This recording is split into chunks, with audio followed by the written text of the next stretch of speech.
de tout mon cœur, je louerai l'Éternel. De toute mon âme,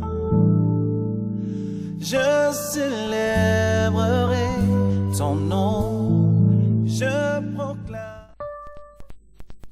Le plaisir reste renouvelé, le plaisir reste partagé, à savoir que vous êtes nombreux à nous écouter et à nous regarder sur Canody TV, la télévision qui vous fait rêver, et sur Dunamis FM, c'est la locomotive de la bande FM. Bon après-midi, madame, excellent après-midi, mademoiselle, monsieur, bonsoir et bienvenue à votre émission préférée d'ailleurs, Révélation biblique. Révélation biblique, c'est votre émission qui rentre dans les profondeurs de la Bible et même de l'Évangile. Nous sommes exclusivement basés sur les Saintes Écritures. Et ce jour, nous sommes dans la continuité de notre programme. Après les Évangiles, après les Épîtres, nous voici actuellement dans la seconde épître de Paul à l'église de Corinthe.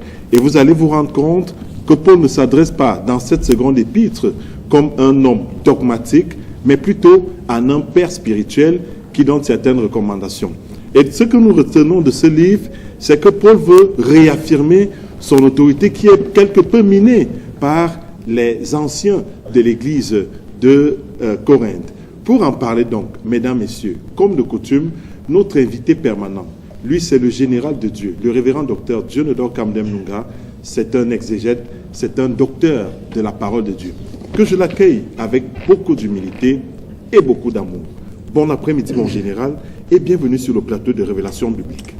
Bon après-midi Cyril, bon après-midi à tous ceux qui nous regardent et ceux qui nous suivent comme ça sur la meilleure des chaînes de télévision bien sûr. C'est avec beaucoup de joie que sur Canody TV, nous continuons cette aventure de décryptage et d'explication des livres contenus dans la parole de Dieu, qui permet d'ailleurs à plusieurs personnes de pouvoir appréhender un peu le contexte à partir duquel la plupart des apôtres, que dis-je, écrivains de la Bible ont parlé. Et nous voulons reconnaître ici, mon général, l'apport de tous ceux qui nous écoutent, tous ceux qui apprécient et qui aiment véritablement cette émission, ces millions d'auditeurs et de téléspectateurs qui nous font confiance tous les jours entre 14h et 15h et surtout entre 21h et 22h. Il faut dire qu'effectivement, M. Cyril Chetel-Holo, nous sommes de plus en plus bénis de savoir que des serviteurs de Dieu, d'une certaine trempe, se réjouissent davantage de la présence et de la gloire de Dieu au travers de cette émission, de l'explication que nous essayons d'apporter, des éclaircies que nous essayons de leur apporter en ce qui concerne la compréhension de la parole de Dieu. Très peu d'émissions d'ailleurs sont des émissions qui tournent autour de la parole, de la compréhension de la parole, du contexte même de la parole, du pourquoi, du comment, afin d'être capable de pouvoir prêcher la parole. Aujourd'hui, malheureusement, on a plutôt des allégories qui sont données au nom de la parole de Dieu. Nous avons plutôt des illustrations et beaucoup plus de manifestations, des illuminations, au lieu d'avoir véritablement une inspiration sur la base des Saintes Écritures. Alors, mon général, nous allons donc lancer les hostilités dans quelques instants. Le temps pour moi de rappeler à tous ceux qui nous regardent et à tous ceux qui nous écoutent qu'ils peuvent se manifester en nous envoyant uniquement des SMS via le 674 89 81 84, 674 89 81 84, uniquement par SMS. Je dis bien 674 89 81 84. Nous parlons ce jour de la deuxième, je dis bien de la deuxième épître de Paul à l'église qui se trouve à Corinthe. Mon général, la première question est toute simple.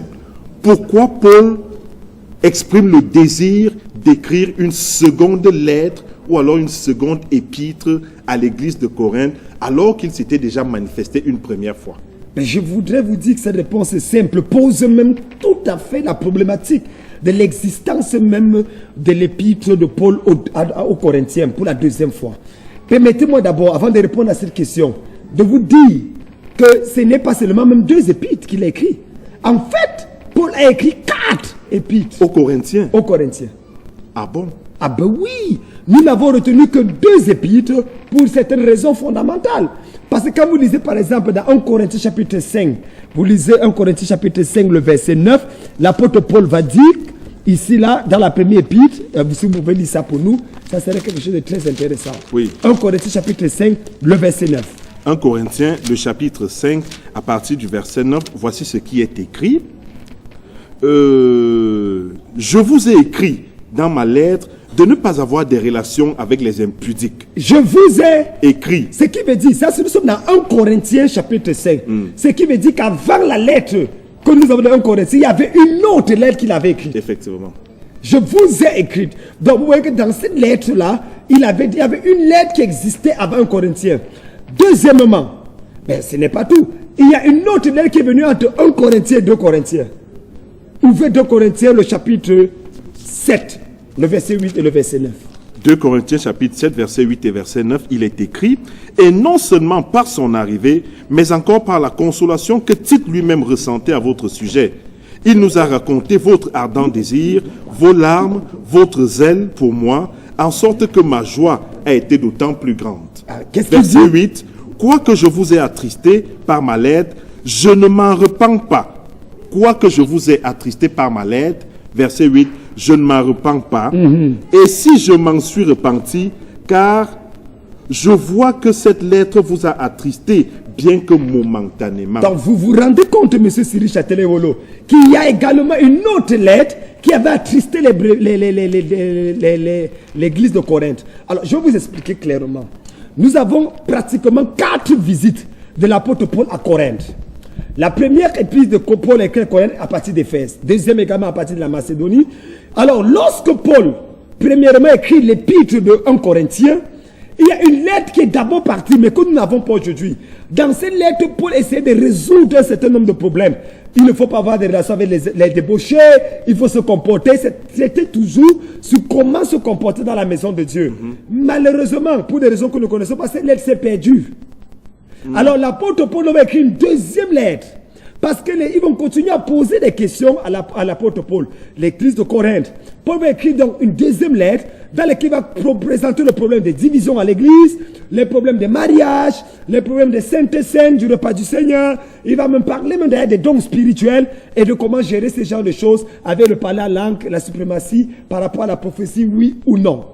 Lorsque la lettre va arriver, Paul est resté en Macédoine. Il met comme il le mettait dans la première épître, le désir d'aller.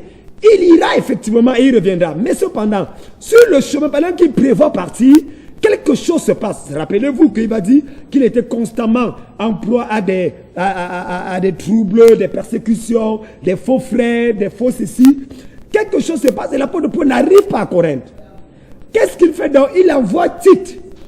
Il reste avec Timothée. Il envoie Tite à Corinthe. Et quand Tite arrive, Tite regarde ce qui se passe à Corinthe, revient vers l'apôtre Paul et lui dit, mais c'est incroyable. Le message que tu as transmis a provoqué une repentance authentique. Les Corinthiens étaient tellement contents de recevoir la lettre, ils sont même repentis. Et le frère dont il était question dans l'épître de 1 Corinthiens, qui couchait avec sa propre mère, a été excommunié, discipliné et ramené au point où quand l'apôtre Paul va écrire dans 2 Corinthiens, Cyril, pour vous montrer un peu à quel niveau les choses étaient établies. Dans 2 Corinthiens, l'apôtre Paul, lorsqu'il va parler de cette référence à ce qui s'était passé, il va même supplier de récupérer ce frère qui était tombé et de le restaurer dans la présence du Seigneur. Parce que les nouvelles sont arrivées pour faire comprendre aux Corinthiens, à l'apôtre Paul, que nous avons fait ce que... Donc, c'était beaucoup de joie. Mais cependant, d'autres nouvelles reviendront encore à l'apôtre Paul, selon lesquelles, non seulement certaines personnes étaient contentes de la lettre, mais il y a certains apôtres qui sont venus et ont remis en question, non plus les enseignements de l'apôtre Paul, mais la personne même de l'apôtre Paul. Est-il vraiment un apôtre du Seigneur?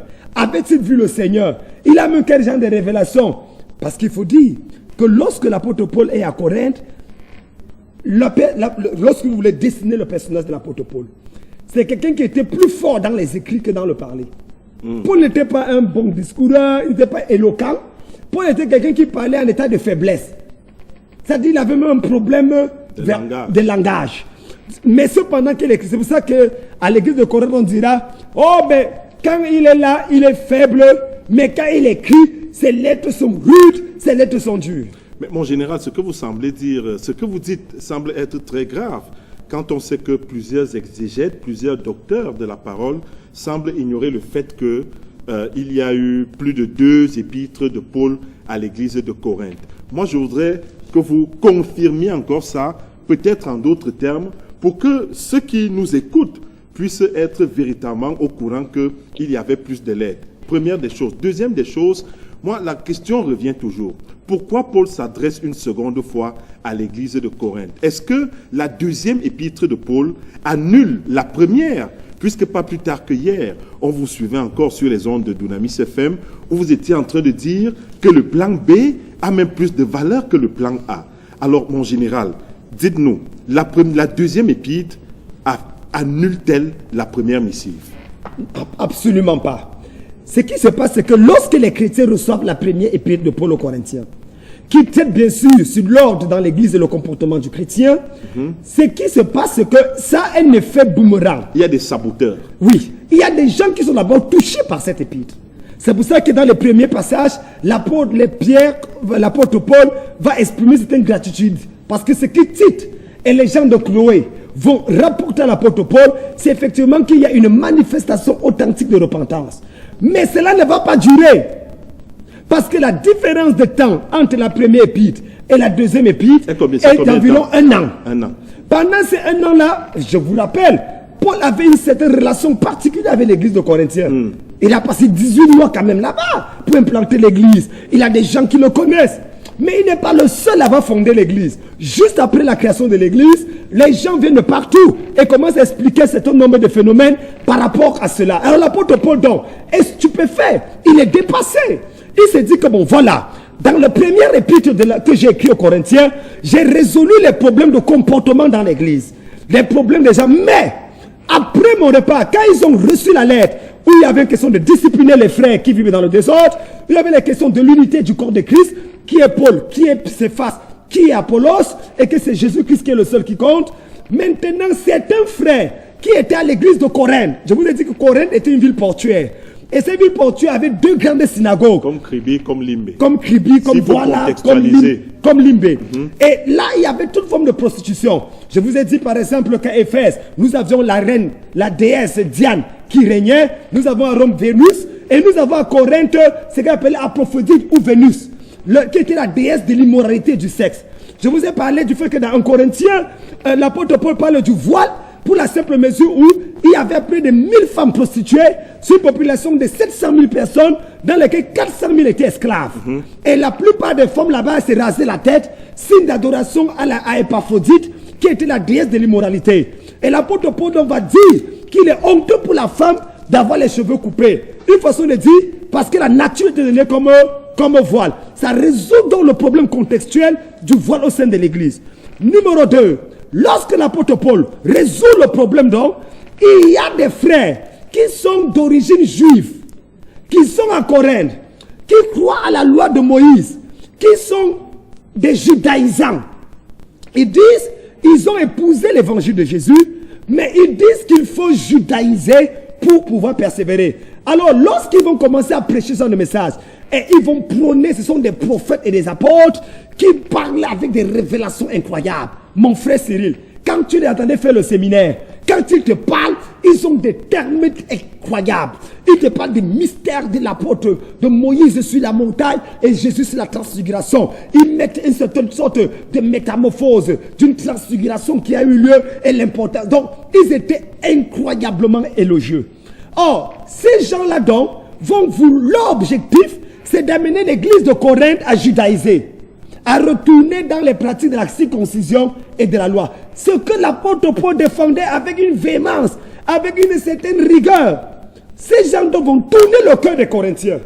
Or, quand Tite donc revient avec Paul du côté de la Macédoine, Paul, il va dire à Paul, ton message a eu un impact incroyable. Le frère que tu as parlé là a été qui couchait avec sa mère, a été même discipliné. L'église l'a même chassé au point où c'était grave sur lui. On ne veut même pas le relever des bancs. L'apôtre Paul écrit dans 2 Corinthiens pour dire non, comment mon frère? Ramenez le frère. Parce que c'est vrai que vous avez été attristé, mais c'était pour un but précis, car la tristesse selon Dieu produit la repentance. Alors que la tristesse selon le monde ne produit rien. L'apôtre Paul va écrire. Et c'est là où maintenant, il va résoudre 2 problèmes dans le livre de 2 Corinthiens. 1. Les prophètes et les apôtres qui venaient n'avaient qu'un seul but, l'argent. Au point où ils avaient les collectes que l'apôtre Paul avait organisé en Asie mineure dans le but de soutenir l'église de Jérusalem se semblait menacé. Toutes les églises avaient cotisé, sauf l'église de Corinthe. Alors, au chapitre 8 et chapitre 9, vous allez voir l'apôtre Paul citer l'exemple des églises de la Macédoine, dans lequel il va dire aux Corinthiens, ces gens dans une extrémité profonde, ils n'avaient pratiquement rien. Ils se sont d'abord eux-mêmes donnés à nous, à Dieu et à nous. Et après ils ont donné tout ce qu'ils avaient. Vous les Corinthiens, dans votre richesse incroyable, pourquoi vous ne collectez pas? D'ailleurs, je vais venir. Donc, tous 2 chapitres, uniquement pour interpeller les Corinthiens à contribuer. Et il va leur dire, moi je suis venu chez vous. Parce quels étaient les arguments de ces hommes? Quand ils sont arrivés à Corinthe, les gens disent que non, nous sommes de Paul. C'est Paul qui nous a bâtis. On dit, Paul c'est qui? 1. Est-ce qu'il est parmi les 12? 2. Quand Jésus mourait, Paul était là. 3. Lorsque les premiers chrétiens ont commencé à prêcher, n'est-ce pas Paul qui tuait les gens ici dehors? Vous parlez de Paul. Paul même c'est qui? Donc il remettait en question l'apostolat de Paul. Et il présentait que nous sommes les vrais apôtres. Pourquoi? Il disait, nous avons les révélations ci, nous avons les révélations ça, nous connaissons ceci, nous connaissons cela. Paul va dire, attendez. Paul va, au lieu, en écrivant la 2e épître. Donc en fait, vous confirmez ce que les théologiens disent, que Paul a écrit la 2e épître parce qu'il sentait son autorité menacée. Effectivement. Il fallait qu'il confirme son autorité devant ses profondeurs. Et c'est à ce niveau-là qu'il va utiliser une méthode totalement différente de ces gens. Parce que le livre de 2 Corinthiens est un livre de souffrance et de consolation. Paul va prouver son apostolat, pas par la quantité de miracles, mais il va prouver son apostolat par la souffrance qu'il a endurée. Par rapport à ses brebis, par rapport à ses Corinthiens. Il a dit même que nous sommes allés, nous sommes devant vous, dans un état de faiblesse constant, afin que vous soyez enrichis. Il dit que nous sommes privés de ceci. Il dit, j'avais le droit de pouvoir faire ceci, de réclamer ceci, comme les autres apôtres le font. D'ailleurs, Paul va aller, c'est l'un des rares livres où Paul sort son moi, son ego. Mais qu'est-ce qui pouvait pousser les contempteurs de Paul à mettre son autorité, à miner, à bafouer, à vouloir bafouer son autorité, mon général? Est-ce qu'ils avaient des raisons? Est-ce que Paul s'était comporté d'une manière répugnante qui faisait en sorte que les uns et les autres disent, mais ça c'est quel apôtre ça? Nous refusons son apostolat. Vous savez, monsieur Cyril Châtelain, la meilleure manière d'attaquer le message d'un homme, c'est d'attaquer sa personne. Le plus souvent, quand vous n'avez rien à dire sur le message de quelqu'un, et que vous voyez que la personne, en dépit de tout, dit des choses claires, lui-même, vous attaquez la personne. Vous commencez à entrer dans des choses qui n'ont ni tête ni queue. Parfois même sa vie privée. Si sa vie privée, s'il est vraiment homme de Dieu, pourquoi il s'habille comme ça? Pourquoi il met les poches? Pourquoi il fait telle chose? Pourquoi il roule dans les grosses voitures? Pourquoi il roule dans les grosses voitures? Donc, on dit, mais monsieur, attaque son message. Mais n'attaque pas sa vie. Donc, c'est ce qui s'est passé avec ces gens. Ils n'avaient rien à redire sur le message de l'apôtre Paul. Ils ont commencé à dire, est-ce que c'est vraiment un apôtre? Eh bien, l'apôtre Paul va écrire 2 Corinthiens pour affirmer son autorité apostolique. D'ailleurs, il va même dire, sont-ils juifs? Quand je vais lire, lisez-moi particulièrement où l'apôtre Paul fait une défense incroyable. 2 Corinthiens chapitre 11, à partir du verset 21. Verset 21, il est écrit, « J'ai honte de le dire. Oui. Nous avons montré de la faiblesse.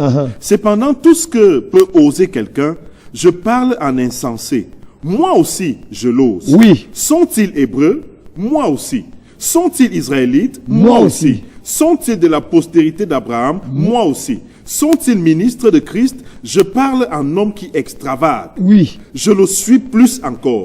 Par les travaux, bien plus par les coups, bien plus par les emprisonnements, bien plus, souvent en danger de mort. Et il va citer comme ça jusqu'au chapitre 33 un certain nombre de souvent par lesquels il est passé. Voyez-vous, monsieur Cyril, Paul est en train d'écrire aux Corinthiens pour le dire, sont-ils descendants d'Abraham? Moi aussi. Sont-ils juifs? Moi aussi je suis juif.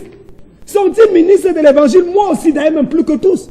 Parce que moi je porte sur moi les marques de la souffrance de Jésus-Christ. Donc, Paul ici réagit dans le deuxième épisode, dans 2 Corinthiens. Il réagit parce que il ne comprend pas comment est-ce que les enfants qu'il a payé le prix pour eux se retrouvent à être balancés par je ne sais n'importe quoi. Et Paul va dire effectivement que ces gens sont des faux apôtres. Ils vous poussent à judaïser. Ce sont des faux ministres de Christ. Puisque Satan lui-même se transforme en ange de lumière. D'ailleurs, il va dire, vous dites que quoi? Je ne vous ai même pas baptisé. Je n'ai baptisé que Gaius et Crispus. Mais mon général, est-ce que Paul était donc obligé de leur écrire une seconde lettre? Était-il obligé? Vous voulez que son église soit détruite? Ça veut dire qu'à un moment, il s'est senti menacé. Bien sûr, puisqu'il était absent. Et que ces gens-là sont présents. La force de tout calomniateur, Cyril, réside en l'absence de la personne calomniée. C'est pour ça que les 2 Corinthiens est un mélange de faiblesse et de doute, d'inquiétude. Comment est-ce que je vais faire? Comment? Et c'est pour ça que Paul prépare un 3e voyage. Dans 2 Corinthiens chapitre 13, il dit, je vais chez vous pour la 3e fois. Donc, il va aller la 3e fois, mais avant d'y aller, il fallait à tout prix qu'il résolve le problème de toutes les questions au sujet de son apostolat. Les gens ont dit tellement de choses sur lui alors qu'il n'était pas là. Mais il faut bien qu'il réponde. Et c'est pour ça qu'il écrit, pour leur répondre et leur faire comprendre qu'attendez, tout ce que les gens vous racontent là, c'est faux. Tout ce qu'ils vous disent là, ça n'a aucun sens. Vous n'avez plus besoin. D'ailleurs, 2 Corinthiens 5, 17, qui est pour moi l'un des meilleurs passages de ce merveilleux épître, il dit, si quelqu'un est en Christ, il est une nouvelle créature. Le mot grec ici, c'est un nouveau spécimen, une nouvelle race. Les choses anciennes sont passées, voici tout sont devenues nouvelles. La plupart des théologiens ou des prédicateurs non théologiens prennent ce passage uniquement dans le sens du monde. Mais l'apôtre Paul parlait de cette référence par rapport au judaïsme.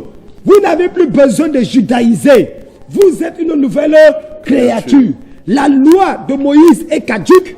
La loi de l'esprit de vie en Jésus-Christ, tel qu'il a décrit dans Romains chapitre 6, 7 et 8, c'est cette loi-là qui est activée, actionnée dans la vie du chrétien. Mesdames, Messieurs, vous nous regardez et même vous nous écoutez sur Canody TV et Dunamis FM. Vos SMS restent attendus via le 674 89 81 84. 674 89 81 84. Nous parlons ce jour de la seconde épître de Paul à l'église de Corinthe. 674 89 81 84. Vos SMS restent attendus.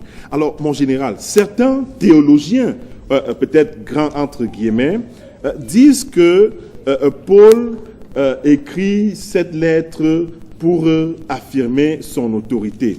Mais moi, je voudrais poser une question. Est-ce que Paul avait véritablement besoin d'affirmer son autorité?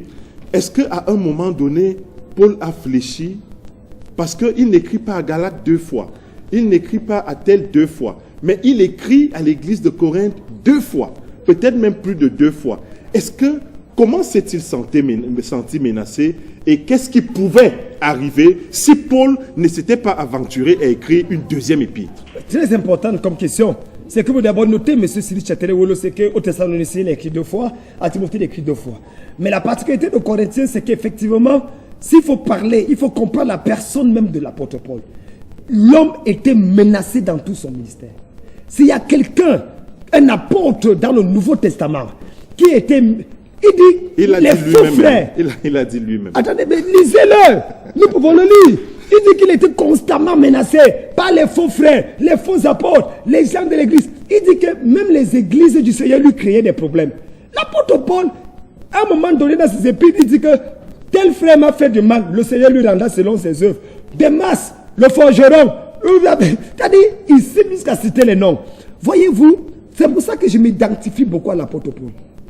À certains, quelqu'un vous a posé la question, ça ce n'est qu'une parenthèse, j'ai répertorié cette question. Alors, vous vous identifiez beaucoup plus à qui? À Paul, à Céphas, à Apollos ou à Christ? Non, à Paul. Ah bon, à Christ, nous tous. 1 Corinthiens 11, verset 1. Soyez mes imitateurs, dit l'apôtre Paul, comme je le suis moi-même de Christ. Donc, je ne veux pas entrer dans le débat de Christ, parce qu'on ne met pas Jésus-Christ au même rang que Paul, Céphas et le reste. Mais humainement parlant, je m'identifie à l'apôtre Paul, mon ministère. Parce que, voyez-vous, je suis l'un des serviteurs de Dieu qui est beaucoup combattu, mais jamais abattu. J'essaie d'apporter une pensée révolutionnaire dans la perception de l'évangile de Jésus-Christ, afin de sortir des sentiers battus et de faire comprendre aux gens en réalité que ce que Christ est venu faire, ce n'est pas créer l'association des ressortissants du ciel sur la terre. Il est venu lever une armée à partir duquel il devait établir son royaume sur la terre. Il est venu pour que nous n'entrons pas dans, nous justifions le pourquoi il n'a pas fait ce qu'il a dit qu'il va faire. Mais il est venu pour que nous puissions exiger qu'il fasse ce qu'il a dit qu'il va faire. C'est ça la différence, M. Cyril. C'est que nous entrons dans une position. Nous nous positionnons comme étant des personnes qui disent « Seigneur, tu l'as dit. Seigneur, tu le feras. » La question, c'est le temps maintenant. Parce que comme je partageais avec mes pasteurs lors du cabinet ce matin, la méditation que j'ai eue ce matin dans Ecclésiaste chapitre 11, le verset 1, il dit « Jette ton pain à la surface des eaux. » Avec le temps, le mot-clé là, avec le temps, tu le retrouveras. Donc, c'est toujours une question de temps. La patience et la persévérance. Hébreu dirait d'ailleurs que imitons ceux qui, par la foi et la persévérance, pas seulement la foi, par la foi et la persévérance héritent les promesses. Donc, je pense que l'apôtre Paul avec les 2 Corinthiens nous présente une autre facette de sa vie. S'il ne l'avait pas fait, qu'est-ce qui aurait arrivé à l'église? Qu'est-ce qui serait arrivé à l'église de Corinthe et à Paul lui-même? Premièrement, son apostolat aurait été régné. Deuxièmement, l'église allait judaïser. Ça allait devenir une synagogue. Comme aujourd'hui, je ne sais même pas d'où ça prend les gens. On est quitté de l'église, maintenant on prend les synagogues. Synagogue 2, synagogue 2. Il ne connaît même pas d'où vient le mot synagogue. Synagogue, c'est venu au temps entre Malachie et Matthieu, quand Dieu ne parlait pas. Vous-même, vous avez cathédrale, non? Non, mais je n'ai pas dit synagogue. Cathédrale existait même depuis avant. Ça peut être des synonymes. Cathédrale, temple, synagogue. Dieu, diable, monde, ça peut être aussi des synonymes. Quand on est dans le monde, ça peut être, on peut dire l'homme peut être la femme peut être l'homme. Donc, nous entrons dans un monde dans lequel nous allons dans les cadres précis. Donc, moi, je n'ai rien contre le nom. Si on veut mettre temple, si on veut mettre synagogue, si on veut même poubelle du Seigneur, le problème pour moi, c'est qu'on prêche la parole et que la parole produise son effet.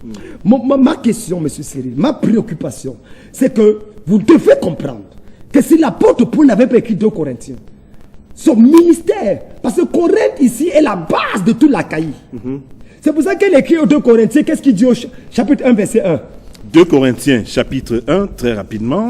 Pour vous comprendre l'importance de ce livre. 2 Corinthiens, chapitre 1, verset 1, il est écrit « Paul, apôtre de Jésus-Christ par la volonté de Dieu, et le frère Timothée, à l'église de Dieu qui est à Corinthe, et à tous les saints qui sont dans l'Achaïe. » Vous voyez donc qu'il ne s'adresse pas seulement à une ville, mais à la région.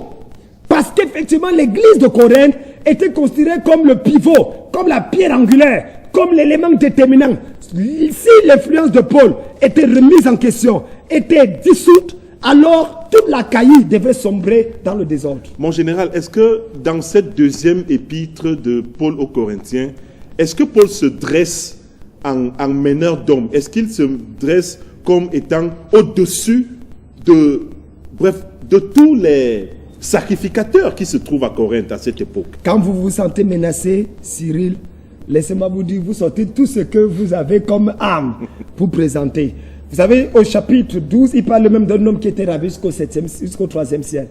Ben, il parle de lui. Il dit que si vous voulez parler des révélations, moi j'ai eu des révélations. D'ailleurs, à la suite de l'épître aux Galates, il va même parler de ses expériences mystiques. Mais il va dire, ce n'est pas ça le plus important. Le plus important, c'est la souffrance que j'ai endurée pour vous. Les prières, les jeûnes et tout le reste. Mon apostolat est évident par le changement de vos vies. Donc, laissez ces histoires-là. Donc, l'apôtre Paul, effectivement, se sent obligé, M. Cyril Châtelain-Volo, d'intervenir et de présenter les évidences de son ministère apostolique afin de pouvoir confirmer, établir l'œuvre qu'il avait commencée il y a de cela pratiquement 4 ans à Corinthe. 674, 89, 81, 84, voilà notre code d'accès. 674, 89, 81, 84. Permettez que nous prenions les quelques SMS que nous avons reçus jusqu'ici. Bonjour, moi c'est Marie-Rose et j'aimerais que le Seigneur me bénisse avec le mariage. Je suis étudiante, merci et que le Seigneur vous bénisse. Un autre SMS également que je reçois. Bonjour mon général, pourquoi Paul n'était-il pas marié? C'est une question pertinente, hein, mon général. Il était apôtre, mais nous ne l'imitons pas dans ce sens. Nous, les apôtres du 21e siècle. Ah bon? Oui. Nous nous sommes mariés, mais Paul ne l'était pas. Et voilà une question très pertinente. Est-ce qu'il y a une bonne raison pour laquelle Paul n'était pas marié? C'était toujours pour le combat du Seigneur? C'est difficile même qu'un apôtre marié arrive à faire un impact fort. Mon général, c'est très fort ce que vous dites. J'affirme encore. Aujourd'hui, les gens courent rien qu'après le sexe au nom du mariage. Voyez-vous, M. Cyril Chatel-Wolo, Pierre était marié, il était apôtre, mais il n'a pas fait beaucoup d'impact. L'apôtre Paul le dit d'ailleurs dans ses écrits. Parce qu'il dit, par le mariage, vous avez des tribulations dans la chair. Il est difficile, si Paul se mariait, je vous dis la vérité, sa femme allait lui porter plainte. Il n'allait jamais être là. Mais il n'allait jamais être là. C'est vrai. Il n'allait jamais être là. Comprenez-moi bien, l'apostolat, le mot apôtre vient du mot grec apostoléo. Et quand on parle d'apostoléo, on parle d'envoyer. C'est quelqu'un qui est toujours en déplacement. Laissez-moi les apôtres qu'on a, qui ont le gros ventre exercé dans une église. Tu vois, c'est incroyable. D'accord. Tu vois un jeune garçon qui à peine a commencé le ministère, ça fait même pas 10 ans. Il a ses 200 fidèles, il se dit qu'il apôtre. Il apôtre comment? Il a même d'abord détourné l'église de quelqu'un pour prendre les brebis. Et il dit qu'il apôtre. Un apôtre, c'est quelqu'un qui va de lieu en lieu implantant les églises. Et il a une femme, les enfants et les petites à l'église. Ah, qui? L'apôtre. Du 21e siècle. Ah, d'accord. Moi, je pensais que tu parlais des définitions bibliques d'un apôtre. Voici une question très pertinente, mon général. Quelle différence établissez-vous, mon général, entre la cathédrale de la foi et la cathédrale Notre-Dame des Victoires? C'est Constant Dodja qui vous envoie cette question. C'est la différence qu'il y a entre Satan et Dieu. C'est la différence qu'il y a entre le bien et le mal. C'est la différence qu'il y a entre l'homme et la femme. Il n'y a rien de commun. Seul le mot cathédrale les relie.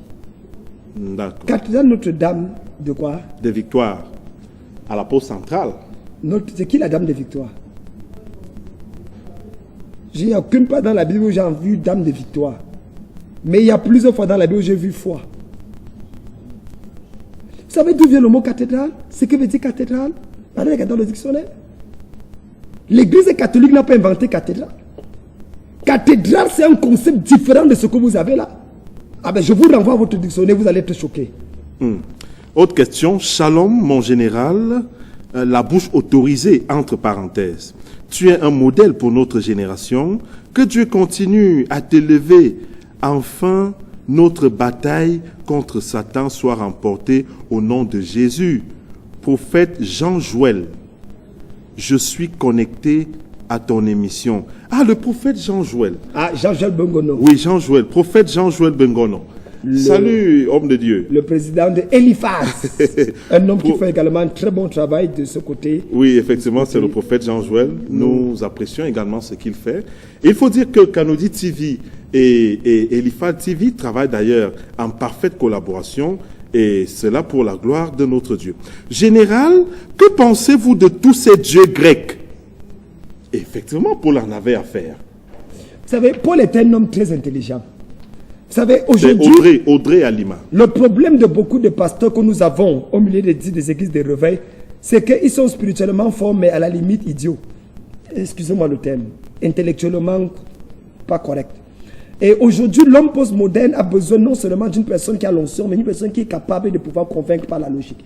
Être intellectuellement et spirituellement fort sont des critères de base. Je voudrais dire ici que l'apôtre Paul avait ces doubles critères. C'est peut-être pour ça que Dieu l'a fait écrire 13 des livres du Nouveau Testament.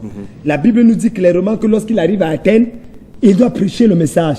Il dit, en parcourant votre cité, j'ai vu que vous êtes à tous égards véritablement religieux. J'ai même vu une statue écrite là à un Dieu inconnu. C'est le Dieu inconnu là que je viens vous annoncer. Mais tout Athènes s'est écouté. C'est retourné pour l'écouter. Si c'était un pasteur pentecôtiste, c'est ce qu'il allait faire. Non.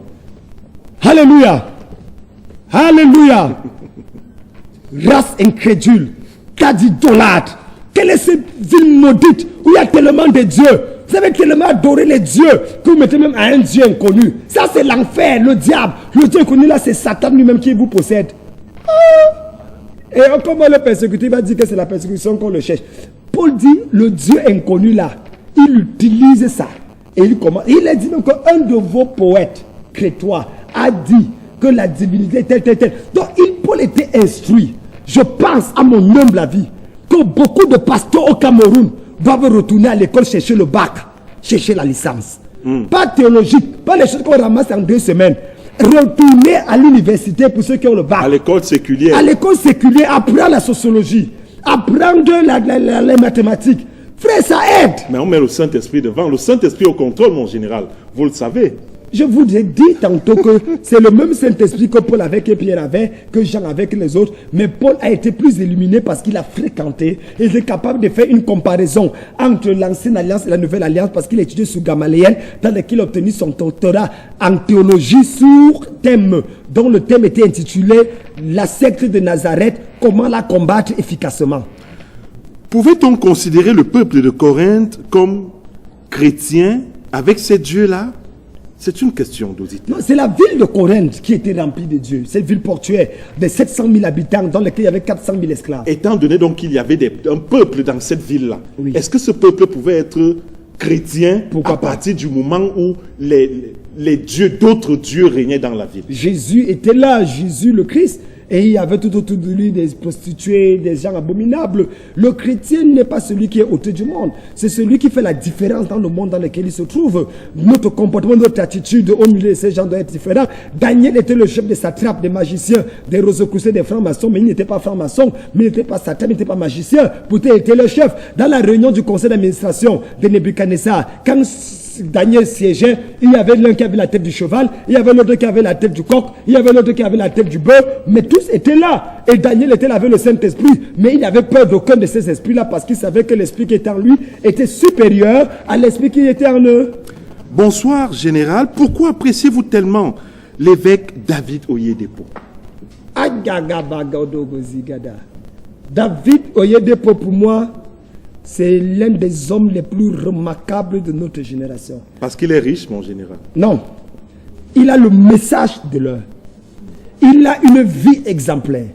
L'évêque David Oyedepo, aujourd'hui, M. Cyril Châtelet-Wolo, fait plus pour l'Afrique que Nelson Mandela l'a fait. Il fait plus pour l'Afrique que 14 présidents africains rassemblés. Il est le prototype, l'exemple. Vous avez vu l'université qu'il a construite? Oui. David Oyedepo a construit du côté de Canaan. à Canaan, l'université qui est parmi les 10 universités les plus célèbres dans le monde. 10 matières d'excellence. Ah, ça n'a vu rien à avoir. David Oyedepo a renouvelé l'économie du Nigeria. Mais je vous parle d'un homme qui incontestablement... Vous parlez de quoi? Pourquoi il ne veut pas l'apprécier? Il a une vie maritale stable. Il a des enfants qui sont dans le ministère et qui servent le Seigneur. Pendant près de 30 ans, il a produit des effets. Il n'est pas resté sur place avec une seule église. Il a créé des églises partout dans le monde. Même ici à Yaoundé. Mon frère, ici là à côté de chez moi, Winners Chapel. Regarde le nombre de voitures qui sont garées là-bas. Chez moi ici, je n'atteins pas la moitié. L'homme a un impact. Il y a sa photo là. Je sais ce qu'à des fois qu'il est venu ici là. Comme ça partout dans le monde. C'est un modèle. Quand quelqu'un fait ce qui est bien, il faut apprécier. Arrêtons la jalousie des Camerounais. Apprécions. Et c'est pour ça que je vais aller loin. Quand quelqu'un fait ce qui est bien, j'apprécie. C'est pour ça que je suis contre les gourous qui ont une assemblée depuis 10 ans. Vous l'avez déjà rencontré, l'évêque David Oyedepo? J'ai déposé mon offrande devant l'évêque David Oyedepo. Je l'ai déjà vu. Et d'ailleurs... Parce qu'on dit qu'il n'est pas facile à rencontrer. Hein? Il est plus qu'un chef d'État. Il est plus qu'un chef d'État. Quand j'écoute son message, je m'agenouille. Quand j'écoute David, même dans mon bureau, comme dans ma chambre, je m'agenouille. Quand je zappe, pour moi, il représente Dieu sur terre. David Oyedepo. Donc, M. Cyril Châtelet-Wolo, je le dis, ce n'est pas comme certains pasteurs au Cameroun. Tu as 10 ans dans une église, tu dis que tu es bishop, tu es apôtre, tu n'as implanté aucune église ailleurs. Tu trouves ça normal, mon frère? Pas du tout. Non, 10 ans, je dis 10 ans, d'autres même 15 ans, je dis seulement 10 ans. 10 ans, tu as une église remplie. Bafoussam, à l'ouest, tu n'as créé aucune. Au nord, aucune église. Au sud, aucune église. À Yaoundé ou à Douala, aucune. Si tu es quel apôtre, c'est quelle histoire? Vous pensez singulièrement à quelqu'un, mon général? Oui! À qui? Ils sont nombreux. Ils ont même les télés. Ils ont même les radios. Ils sont des gourous dans l'église. On reconnaît le nom de Dieu par les fils spirituels qu'il a fabriqués. Lorsque vous êtes incapable de produire des enfants spirituels. Une manière de dire qu'il n'y a pas de succès sans successeur. Authentique. Quand c'est toi ce qui prêche matin, midi, soir. C'est toi l'alpha et l'oméga. Le premier, le dernier, le commencement et la fin. Finalement, ça sert à quoi? Le dimanche où tu n'es pas à l'église, l'église est vide. Où sont les enfants que tu as produits? allons-y mon général, le temps risque d'être contre nous. Je comprends la gêne avec laquelle vous partagez ce sujet. Bonjour pasteur, pourquoi dans le livre de Matthieu, dans Matthieu 4 verset 8, on pense à un moment que le diable a géré Jésus en le transportant? C'est André Merlin qui vous envoie ce message. La Bible dit le diable le transporta encore sur une montagne très élevée. Mais il a géré à ce moment-là. Si transporter c'est gérer, d'accord. Mais dans le dictionnaire Larousse, la dernière fois que je l'ai lu, transporter est différent de gérer. Ah oui. Autre message également que je reçois à l'instant, nous en avons plusieurs mon général. Révérend, pourquoi faites-vous la discrimination entre les églises? Pourtant, nous servons tous un même Dieu, mon révérend. Je pense pas avoir fait une discrimination entre les églises. Je respecte d'ailleurs beaucoup des églises. Ce que je fais, c'est qu'il faut quand même qu'on tire la sonnette d'alarme. Certaines personnes véritablement se retrouvent en train de ne pas faire l'église.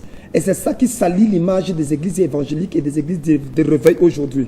Il y a un cafouillage total, il y a un tohu-bohu.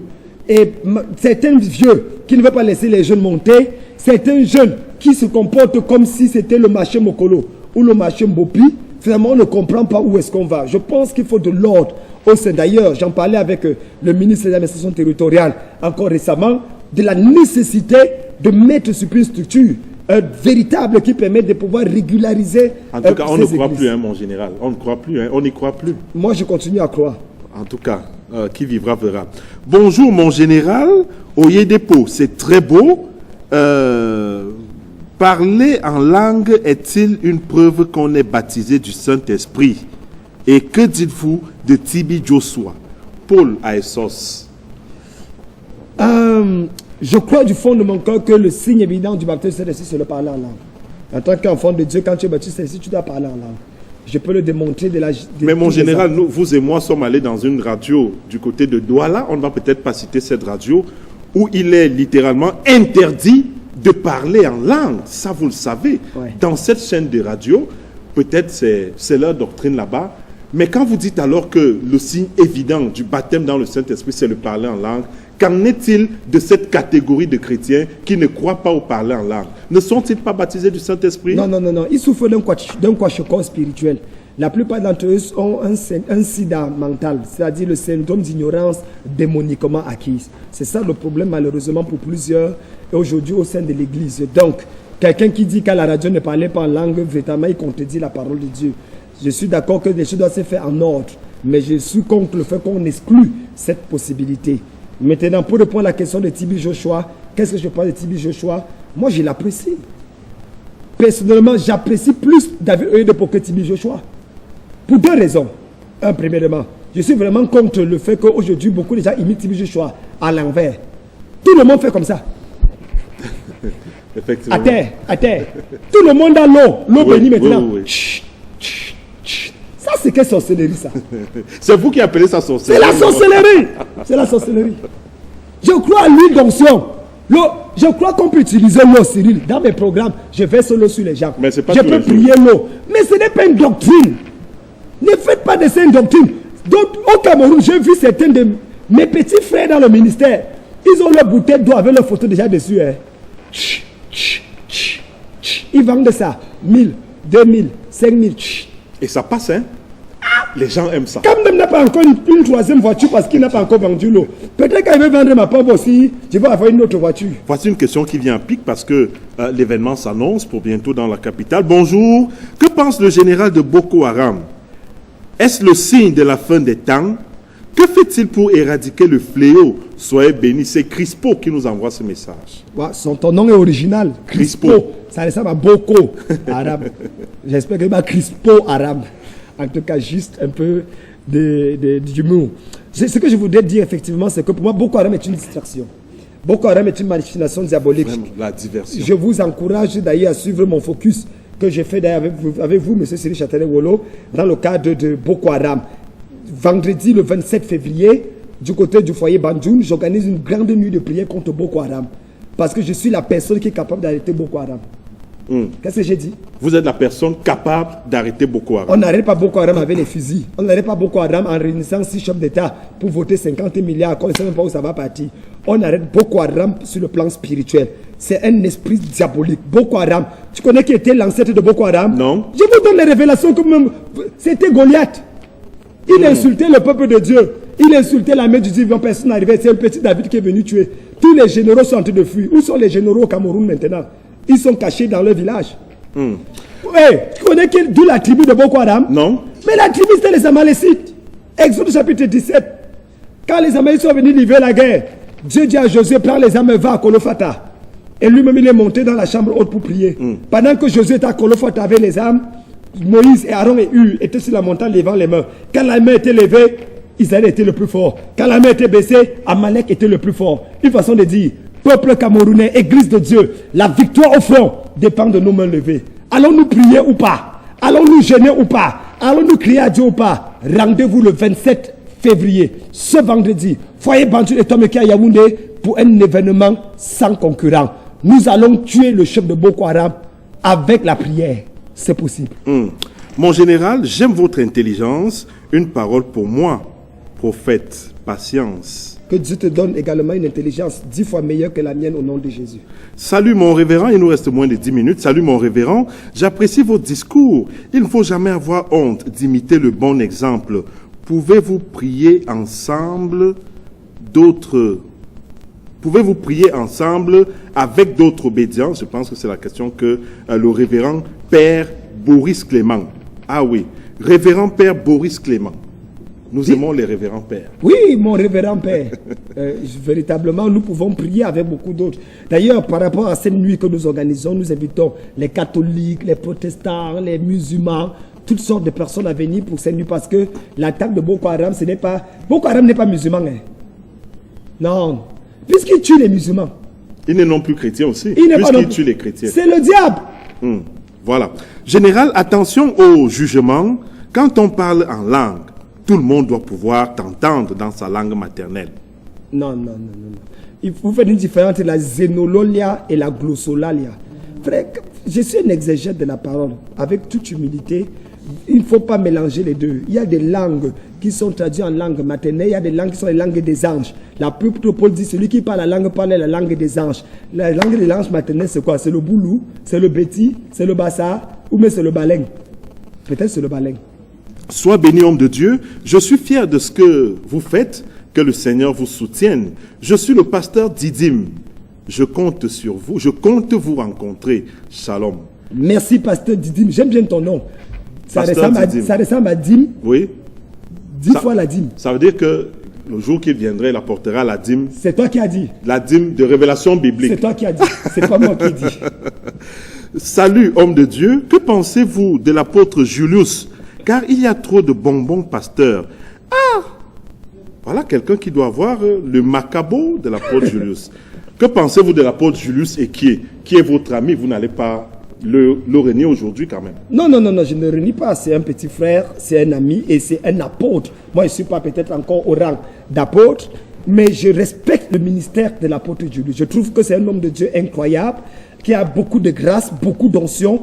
Il a fait un travail remarquable en Centrafrique avant la guerre. Des milliers de personnes au stade réunies par l'apôtre Julius et qui, moi, je trouve ça fondamental. Il est le fondateur, je crois, de Triumphant Faith Ministry, qui est un ministère que je crois à sa place au Cameroun. Et qui sera inauguré le 14 mars prochain. Et qui sera inauguré le 14 mars. Je serai d'ailleurs, en fait, si je suis au Cameroun, je serai effectivement là pour l'inauguration de ce séminaire. Donc moi, je l'apprécie beaucoup. Je trouve qu'il est un homme de Dieu authentique, qui porte une grâce spéciale de Dieu. Il peut dire de même pour vous? Ce qu'il dit de lui, moi, ça l'engage. Moi, je dis ce que je pense de lui du fond de mon cœur. Et tu connais que je ne mâche pas mes mots. Si quelqu'un est faux, je dis qu'il est faux. S'il est bon, je dis qu'il est bon. Julius Eke est un homme de Dieu bon. Full stop.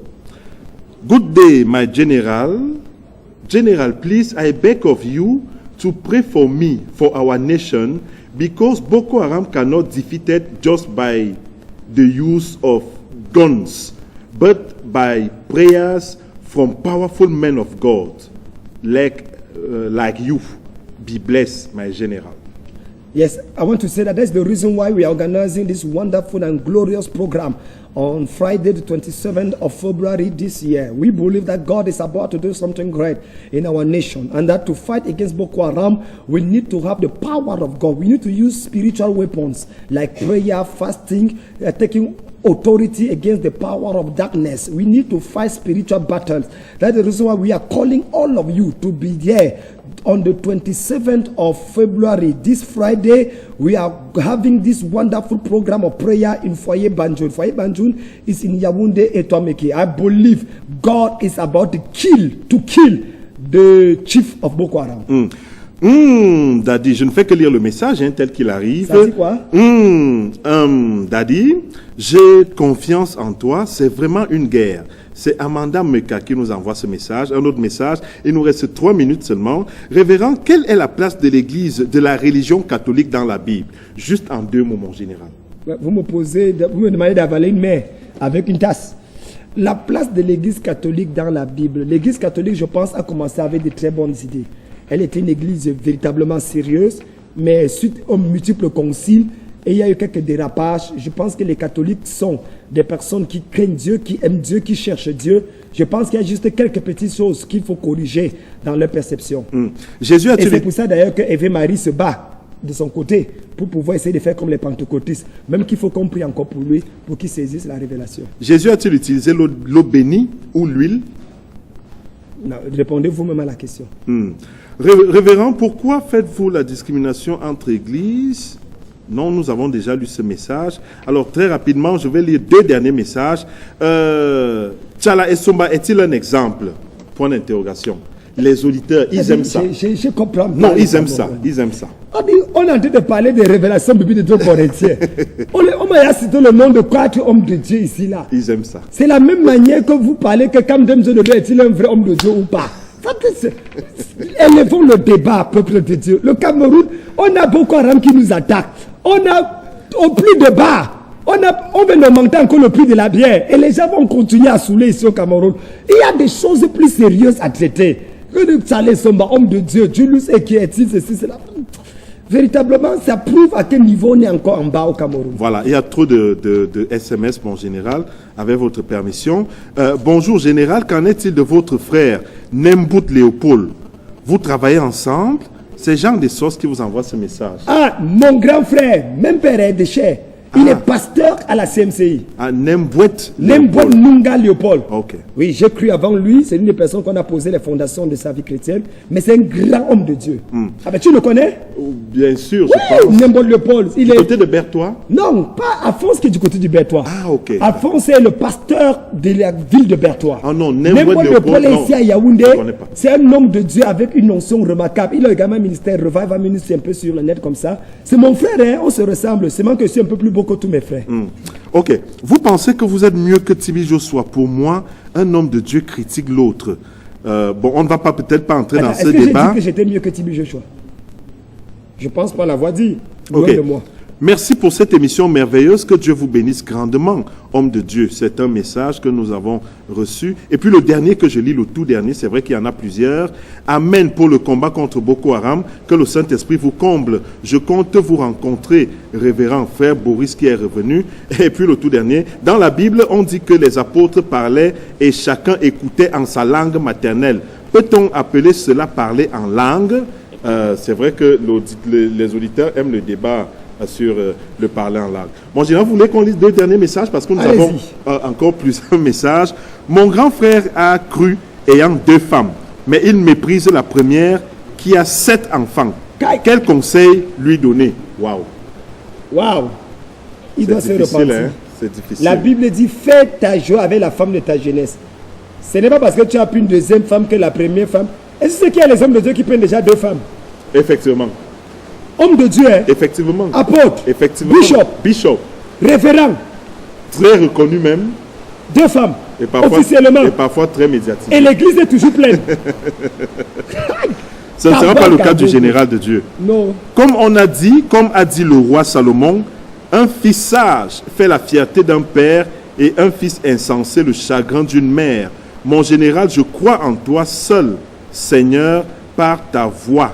Tu nous aideras à vaincre Boko Haram. Gaël Katio qui nous envoie ce message. Et puis, nous sommes arrivés au terme dont nous lisons ce tout dernier message. Homme de Dieu, je souhaite avoir votre audience, s'il vous plaît. C'est le pasteur Didim qui revenait. Nous allons mettre la clé sur l'opération. C'est vrai qu'il y a beaucoup de questions. Nous y reviendrons. Mesdames, messieurs, ne vous en faites pas. Demain, à partir de 14h, nous y reviendrons. Et certainement, nous allons décrypter avec vous, mon général, l'épître de Paul aux Galates. Exactement. Galates, l'un des livres les plus incroyables. Galates est un livre dogmatique. Ça traite la loi, les œuvres, la foi. C'est fantastique. Alors, si vous avez besoin de tous ces enseignements, même compilés, passez tout simplement du côté de la direction générale de Canody TV. Vous êtes nombreux à apprécier cette émission. Vous voulez les garder forcément pour vous. Mesdames, messieurs, nous sommes ouverts. Nous sommes disponibles à vous mettre tous ces CD à votre disposition. Eh bien, rencontrez tout simplement la direction générale de Canody TV. Quant à nous, mon général, on se dit au revoir et forcément à demain. À demain, Cyril. Mais avant, la rediffusion de ce programme lorsqu'il sera 21h. Que le Seigneur vous bénisse.